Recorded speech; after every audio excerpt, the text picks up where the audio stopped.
வாழ்க வளமுடன். பேராசி ஆனந்தி அன்பழகன், திருவண்ணாமலை. இன்னைக்கு நம்ம சிந்தனையாக சுவாமிஜியோட ஞான கலைஞ பாடலேருந்து 1334 பாடலாக அறிவறியும் முறைகள் பல அப்படின்ற விதத்தில் இன்னைக்கு நம்ம சிந்தனைக்கு எடுத்துக்கலாம். அறிவு நிலை அறிந்தோர்கள் அனந்த பேர், அவரவர்க்கு அமைந்த சூழ்நிலைகள் வேறு. பொறிப்புலன்கள் திறனறியும் இயல்பும் காணும், போராட்டத்தில் பல நாள் கழித்தோர் உண்டு. நெறிமுறையான வாழ்ந்த பல அறிஞர்கள் சொன்ன நீதி நூல் படித்து பயன்பெற்றோர் உண்டு.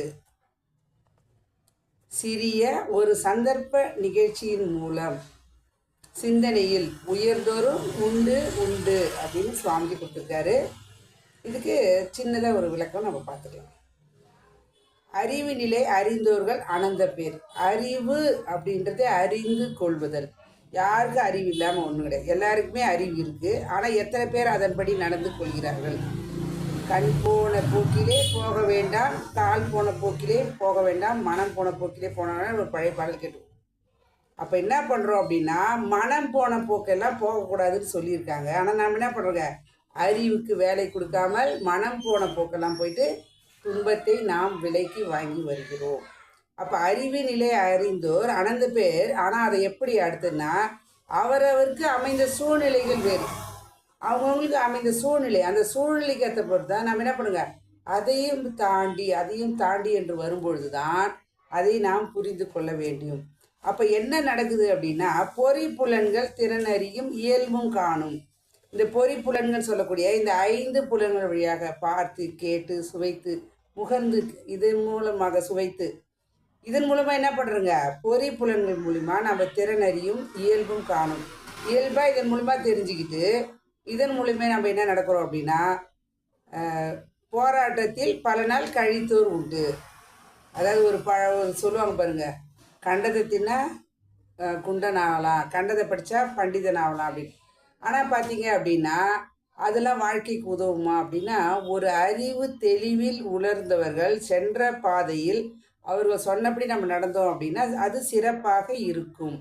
அப்போ புலன்கள் வழியாக புரிஞ்சுக்கலாம், தெரிஞ்சுக்கலாம். ஆனால் என்ன பண்ணுங்க, அனுபவத்தில் கண்ட அனுபவம் தான் இந்த இடத்துல நமக்கு குருவாக ஆசிரியர் பெருமக்களாக வருவது.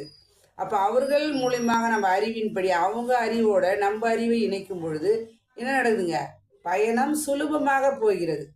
அப்போ போராட்டத்தில் நம்ம பல நாள் கழிக்கணும்னு அவசியமே கிடையாது.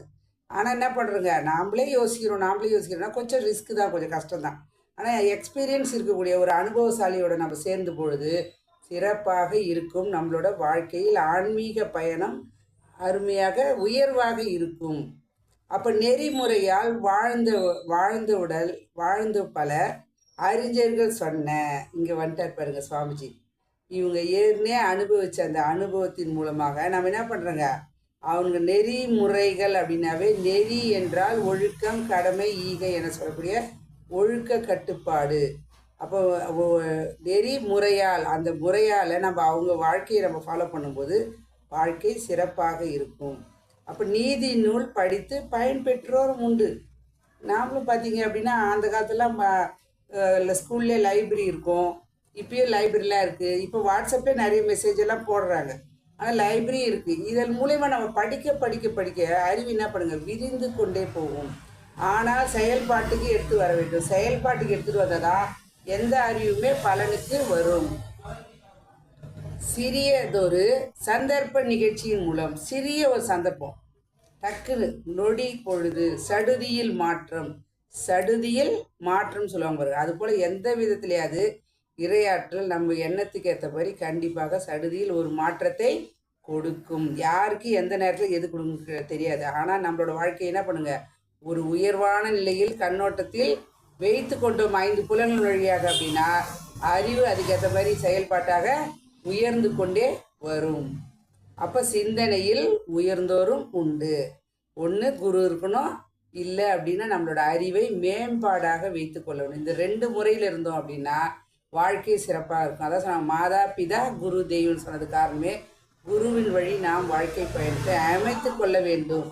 இல்லை அப்படின்னா இந்த புலன்களுக்கு மேல்நிலை உயர்வாக இருக்கக்கூடிய ஒரு சந்தர்ப்பத்தை நாம் உருவாக்கி தர வேண்டும். அந்த நிலையில் நம்ம வாழ்க்கையில் அறியும் முறைகள் பல இருந்தாலும் அனுபவத்தின் மூலமாக வந்தவர்களை நாம் பின்பற்றி சென்றோம் என்றால் வாழ்க்கை சிறப்பாக இருக்கும் என்று சொல்லி இந்த அற்புதமான வாய்ப்பை அளித்த இறைநிலைக்கும் குருவர்களுக்கும் இதுகாலம் செய்யும் எடுத்த அனைத்து நல் அன்பு உள்ளவர்களுக்கும் நன்றி நன்றி நன்றி. மேலும் ஒரு கவிதையோடு சந்திப்போம், சிந்திப்போம் நாளைக்கு. வாழ்க வளமுடன்.